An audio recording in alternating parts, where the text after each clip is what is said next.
Hey, I know it's been a little bit since we've been on, but I am getting back in there. I've wanted to share some new projects just like we used to do. Also, want to do some hits and tips today. I've run into something recently that I thought about it and I realized that some of you folks that are new to the 3D printing world may not have figured out. If you did, fantastic. If not, I hope some of the stuff I have for you today might help you. Couple of little fun things that we've been working on lately. Got a customer here, has decided he wanted Sylvester Stallone as Cobra. Now, I tried to do this in standard PLA, and I think it turned out quite well. Ooh, the camera's not focusing, is it? But I was going to do it in resin, but I took the challenge, and I wanted to try this in PLA. Getting ready to paint it up, I think it turned out pretty nice for a PLA statue, don't you think? One of the secrets to putting something like this out of your PLA is using the organic supports. Some call them trees. They will work on detailed sculptures like this without marring the surface, which is important. Working on a huge wind chime based on the life-size basketball with a huge backboard and everything. As you can see, I had to buy a couple of more of those giant printers here. We're running into the point where everybody seems to be asking for something that's like way outsized for a small printer. Now, on that note, don't get concerned if you have a standard size printer. If you use your slicer correctly, you can create pegs to put things back together, seamless. Or if there are seams or a little warping, use a little wood putty. I use white wood putty. It's called plastic wood. Fantastic. It dries well, paints well. You can't even see it when I'm done. We're also working on another Venom mask. I know you may have gone back and seen the original. This will be a Venom helmet. The back of it's here as well. It will be magnetically attached to the back. Now there will be a plate here, of course, so you won't be able to see out of this side. But from previous experience with this, the vision is extremely open based on the design of the mouth. And I've even driven with one of these on. We probably shouldn't have said that. But Halloween, it couldn't resist. And actually, the vision was fantastic. So something like this would be great for your cons or just for Halloween or even a conversation piece to throw on your shelf. Like I said, we've been doing a lot recently. Opened a new booth down at Gibson's Antique Mall in Picayune, Mississippi. Come down and see us there. We are actually running a storefront there. There's a counter. I do printer maintenance, printer sales, printer supplies. Also do the 3D printed arts and projects that we sell. It's down on Canal Street in Picayune. You've got to come by. 12,500 feet of shopping space and over 100 vendors in that mall. You can't beat it. It's probably the craziest thing. It's like Walmart for antiques. It's insane. And they even let me in there. I'm an antique, but the stuff I make is not antiques, right? So, do you remember the large Optimus Prime that we created, 2.5 feet tall, 300 parts? I've decided he needs a new friend. So we're working on Nemesis Prime. Now, Nemesis Prime here is being printed in carbon fiber and aluminum powder infilled PLA, providing a lot of structural integrity, and learning some of the hints and tips that I had to teach myself as I built the first one, things to do, things not to do, and a few internal improvements like tighter fitting joints. The materials that I'm using, like the carbon fiber and all that, have such an accurate fit that they don't bleed. There's no elephant foot at the bottom. There's no excess material. So when I snap them in, things are tight. They're crisp. See? Super clean. Try it sometime. If you're going to print carbon fiber, you need to make sure of two things. You need to make sure that your extruder has steel gears. And you need to make sure that you hardened steel nozzles. If you have the silver or black nozzles that are hardened steel, it'll do well. If you have the brass, you might start out okay, but it's going to clog it up. It's going to mess up the brass. Brass is too soft for a carbon print. But just try. Carbon fiber is a lot of joy to print in. You can get a really good carbon fiber PLA from Elegoo. I personally love Elegoo. All of my printers are Elegoo except one. And the only reason it's not is I wanted a glass bed. That glass bed never warps, so it's great on large, flat projects like signs, plaques, things like that. So I did go with a little Creal, just an old Anycubic. It's an Anycubic Max. It's a first gen. It's not fast, but I don't need it to be. I just need it to be accurate. So I found a good one for you that was used. I do recommend it. It's actually a really nice printer. Like I said, if I could put glass beds on these Neptunes, I wouldn't have needed it. But that's the one thing, is because when the Neptune printhead comes down, it uses a metal sensing tip to know where to stop. And obviously that doesn't work with a glass bed. But that's okay, neither here nor there. Now you might see this guy right behind me sitting on the printer over here. He is a new project, almost finished, for a firehouse. Their squad is called the Gremlins, so they asked for a gremlin skull on a wooden plaque. And they thought it would be half-sized. They wanted bigger, but I went ahead and went life-sized. Now let me show you this.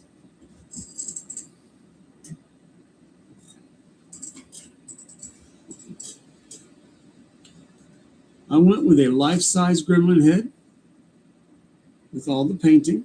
Now, there's, believe it or not, 9 different colors in the paint job here. Starting out in a base white, then airbrush in a yellow ochre, a chocolate brown, dark brown.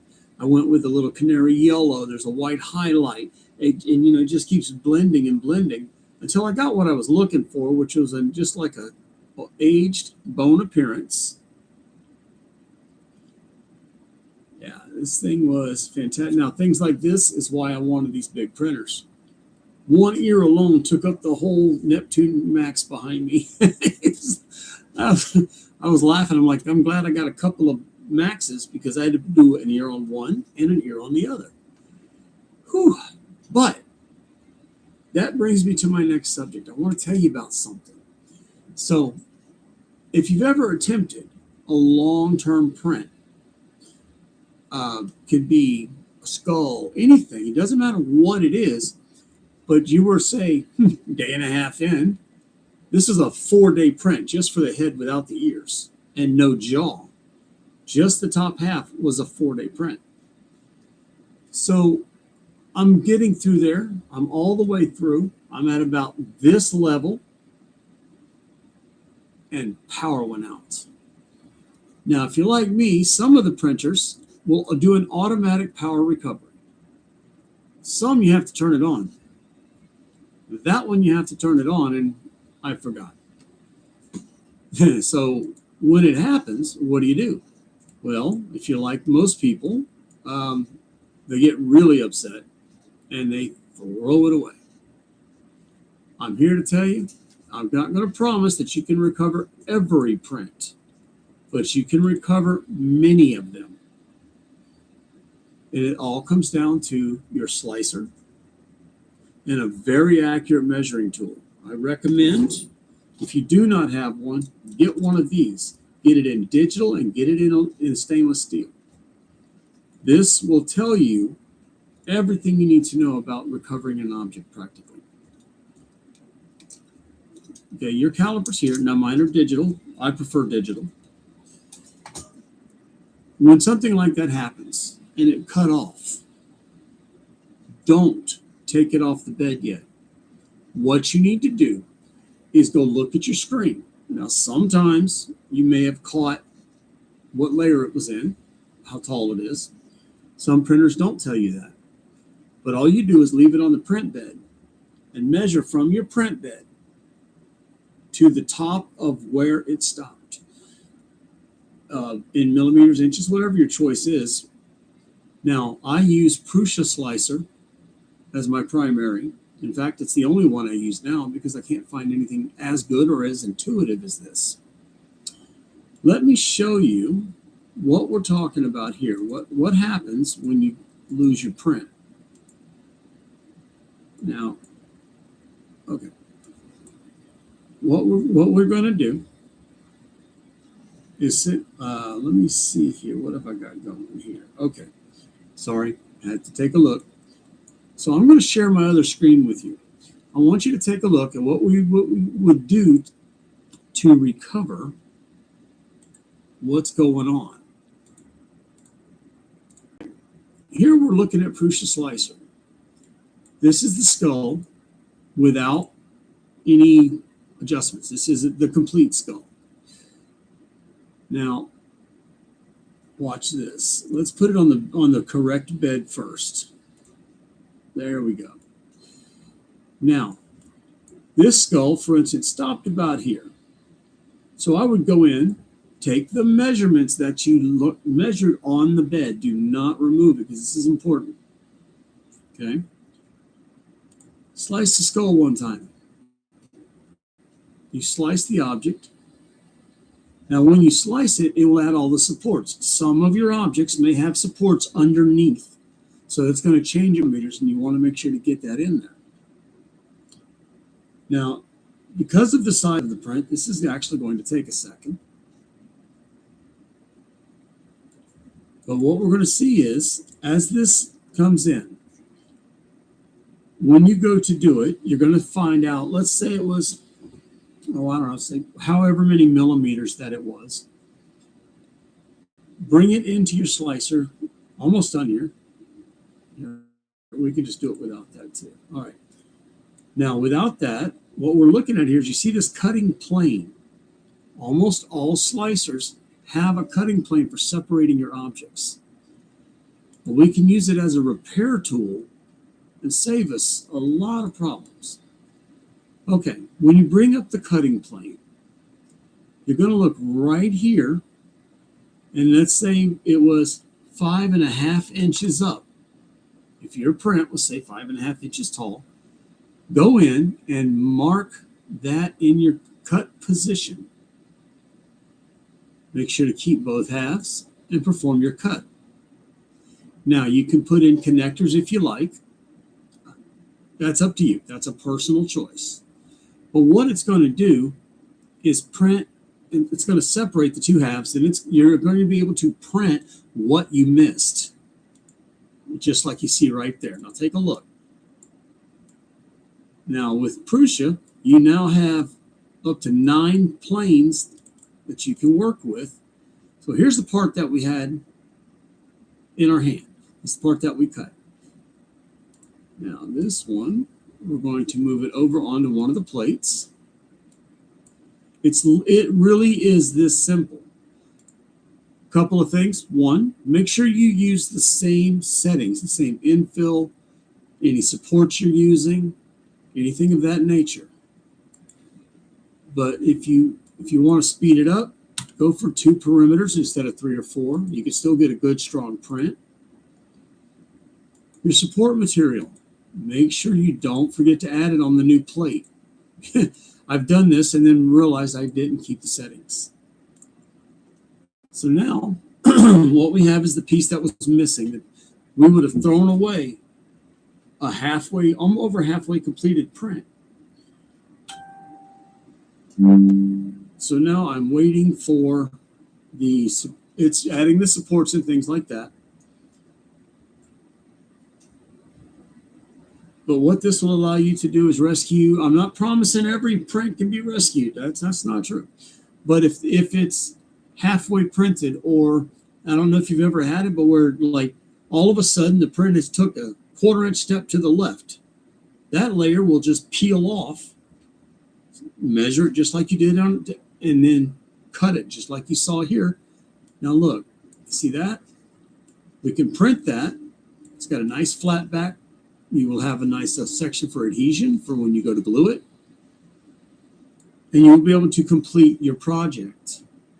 Now the reason I say that, this skull did do that. Right about where I showed you, it stopped, power loss, like I said. I printed the other half. You can't even see that there's more than one piece to that face. It's all about a little accurate measuring, a little patience with your slicer, and you can't see. His was about right here. Boom, just cut it straight off.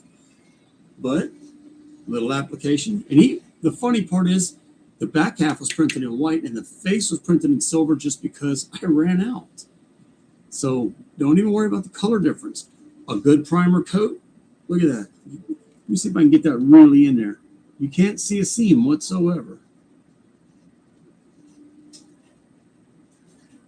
All it needs is a little patience, a good set of measuring tools, whatever you choose to prefer, and then a little paint and primer. And lo and behold, you still have a solid print that doesn't have to get thrown away, doesn't have to fill your trash can with about 5 pounds of resin, right? I mean, filament, not resin. I'm sitting back down. Now, the customer asked for a wooden plaque. A couple of ways you can do that. One, you can actually buy wood filament and you can print the plaque. That's great, but it won't have a texture. So whatever design you're working with, you can add a wood texture to it. Believe it or not, you can add a wood texture even in Tinkercad. You can import textures. For those of you who are using Tinkercad that are just getting started, you can import fonts, textures, SVGs of every kind. Use your Tinkercad. That whole skull was made in Tinkercad. It's very, very powerful. Not as good as Blender and Fusion, of course. It doesn't have some of the options. It's not I consider it's not an advanced software, but it will get you started. Man, can you make some beautiful stuff, okay? The other option, back there on that Fark Reality on the glass bed, is using standard PLA instead of a wood PLA. Print in a wood pattern, and then just paint it. I have found, this is going to sound crazy, I use standard airbrushing is easy, but I've actually used wood stain on it. Gives it that wood appearance. Don't prime the plastic first or it won't be absorbent. I did find that out too. So give it a shot. Don't be afraid to try to fix your stuff. Hints and tips, like I said, don't throw it away. Measure it. Slice it on your slicer. Print the other half. You may be off a little bit. You might be able to fix it. You might not. But you know what? It's always worth a shot. PLA isn't expensive, but if you keep messing up or the power goes out or anything else, you don't want to waste a huge project you've been printing for 2.5 days. My longest print right now is I was running a 9-day Dragon. That was as big as that whole printer base. And it failed with about that much of the wings left. And I had to do the same thing. I would imagine these 6 rolls of filament that were in that Dragon, I would have had to throw them away. That would have been devastating. I probably would have never made it again. But don't forget, you can make a few practical items. Make things like this is one of the latest projects. I make video game stands that are designed for the game you're playing. This one in particular is a Skyrim stand. Got a customer's picking this up for his wife. Ran ahead and ran a prayer pedestal that's in the game. Had to use the logo. Love that. And of course, we got to love the Skyrim Dragon, right? So if you're looking for something as a gift, these make wonderful gifts. Not difficult to make. In fact, if you message me, I will happily share the blueprint for these with you. I will let you see and let you create your own. They can be done on a standard size printer or a huge printer. Doesn't matter. This one is for the gentleman himself. We're making one for Arc Raiders on the PS5. A little imagination, and your printer will take you to places you've never dreamed. I've made so many things that I never thought were possible. I'm going to put this down carefully. I don't want to damage it for the customer. He's picking it up Friday. So anyway, thank you for watching. Thank you for stopping in. Drop a few comments in. Hit like and subscribe. If you have any questions, you can catch me through Facebook on Six Bears and under my name, Paul Barrett. So message me, like, subscribe, and if you need any help, don't be afraid to reach out. Thanks for watching. There it is.